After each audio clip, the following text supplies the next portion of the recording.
25 February 2025 रोजी नवी मुंबई महानगरपालिका शिक्षण मंडळाच्या वतीने विविध पालिका शाळांच्या किमान 2300 विद्यार्थ्यांना घेऊन खोपोली येथील इमॅजिका येथे सहल काढण्यात आली होती।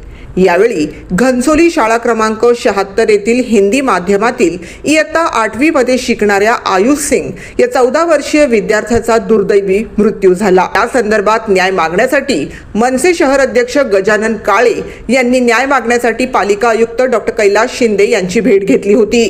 तसेच दोषींवर निलंबनाची कारवाई करण्याची मागणी केली होती, परंतु आयुक्त हे दोषी अधिकाऱ्यांना वाचवत असल्याचे निदर्शनास आले। चौकशी समितीचे गाजर दाखवून आयुक्तांनी विषय गुंडाळण्याचा आरोप गजानन काळे यांनी केला। महाराष्ट्र शासन 20 मे 2017च्या नियमाप्रमाणे 5वी ते 10वीच्या विद्यार्थ्यांना ऐतिहासिक विषयाचे ज्ञान मिळावे, भौगोलिक, सांस्कृतिक आणि शैक्षणिक गोष्टी प्रत्यक्षात पाहावयास मिळाव्यात अशा ठिकाणी सहल काढण्याची अनुमती देण्यात आली आहे। परंतु हे सर्व शासन नियम नवी मुंबई महानगरपालिकेने पायदळी तुडवले आहेत। तसेच या पार्कमधील राईड अतिभव्य असताना देखील 18 वर्षाखालील मुलांना या ठिकाणी नेण्याचा अट्टहास पालिकेने का केला यामागील देखील संशयाची पाल चुकचुकत आहे।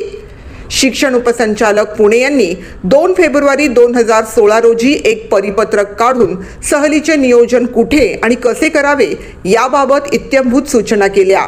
या परिपत्रकामध्ये असे देखील नमूद करण्यात आले की 10 विद्यार्थ्यांच्या मागे एक शिक्षक असावा, वॉटर पार्क, ॲडव्हेंचर पार्क या ठिकाणी सहली काढण्यात येऊ नये असे स्पष्ट नमूद करण्यात आले असताना देखील पालिका लहान मुलांच्या जीवाशी का खेळत आहे असा प्रश्न आता सर्व स्तरातून उपस्थित केला जातोय। नवी मुंबई महानगरपालिका ही राज्यातील सर्वात श्रीमंत महानगरपालिका म्हणून गणली जाते।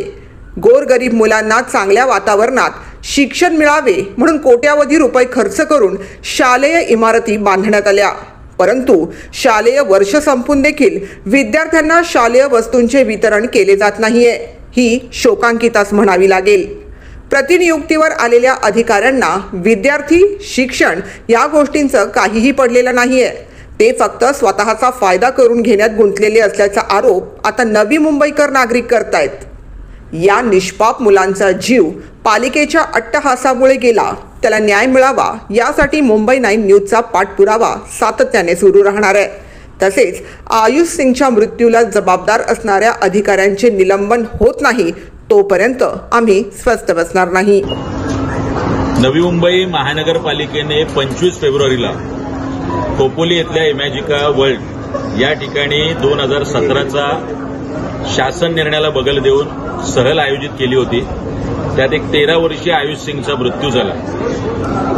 या संदर्भात महानगरपालिकेला आम्ही जाब विचारलाच आहे आणि आज इमॅजिका वर्ल्डला नवी मुंबई आणि रायगड मनसे मिळून आपण एक निवेदन दिलेलं आहे। अत्यंत शांततेने आम्ही आज हे निवेदन दिलेलं असलं तरी यापुढे खाजगी शाळा असतील, महानगरपालिकेच्या शाळा असतील किंवा झेडपीच्या शाळा असतील, कुठल्याही शाळेची शैक्षणिक सहल इथे आयोजित करू नये असा इशारा वजा विनंती आम्ही आज यांना केलेली आहे। माझे इथले कलेक्टर असतील, पोलीस SP असतील, तहसीलदार असतील यांना सुद्धा विनंती आहे, 2017चा शालेय शिक्षण विभागाचा महाराष्ट्र शासनाचा शासन निर्णय याची अंमलबजावणी करून घेण्याचं काम आपलं सुद्धा आहे।